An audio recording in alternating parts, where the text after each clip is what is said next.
పెద్ద మనుషుల ఒప్పందం దగ్గర నుంచి మొదలు పెడదాం. పెద్ద మనుషుల ఒప్పందంలో భాగంగా జవహర్లాల్ నెహ్రూ గారు మాట్లాడిన కొన్ని అంశాలను ఈ తెలంగాణ ఉద్యమంలో కొంతమంది మాట్లాడుతూ పబ్బం గడుపుకున్నారు కొన్నాళ్ల పాటు. ఈ పెద్ద మనుషుల ఒప్పందాన్ని పదే పదే మాట్లాడితే ఇదే పెద్ద మనుషుల ఒప్పందం అని ఆనాడు మాట్లాడేవాళ్ళు. ఏమనేవాళ్ళు? నెహ్రూ గారు కూడా అన్నారు, ఒక కొంటె పిల్లకి, ఒక కొంటెవాడికి, ఒక అమాయకమైన పిల్లకి ఇద్దరికి పెళ్లి చేశారు. ఆంధ్ర తెలంగాణ కలయిక అంత సరైంది కాదు అని నెహ్రూ గారు పదే పదే చెబుతూ ఉండేవాళ్ళు అని మాట్లాడారు కదా ఈ పబ్బం గడుపుకోవడానికి.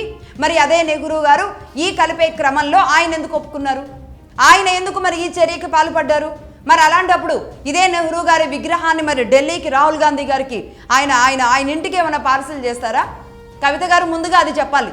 జవహర్లాల్ నెహ్రూ విగ్రహాలు పార్సల్ చేస్తామని చెప్పాలి. ఇక రెండవది 1969లో తొలి దశ తెలంగాణ ఉద్యమంలో దాదాపుగా 500 నుంచి 600 మంది ప్రాణాలు కోల్పోయిన ఆ సమయంలో ఈ ఉద్యమానికి వెన్నుపోటు పొడిసింది ఎవరు ఆ సమయంలో?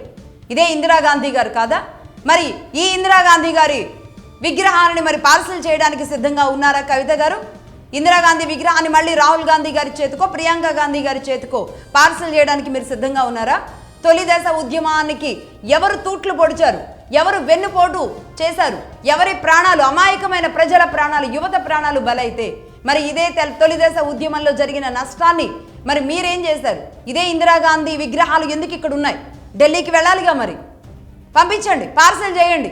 రాహుల్ గాంధీ గారి చేతికి నెహ్రూ గారి విగ్రహాలు, ఇందిరాగాంధీ విగ్రహాలు చేరాలి. అలాగే తెలంగాణ ప్రాంతం నుంచి ఇది చాలా ఇంపార్టెంట్ విషయం.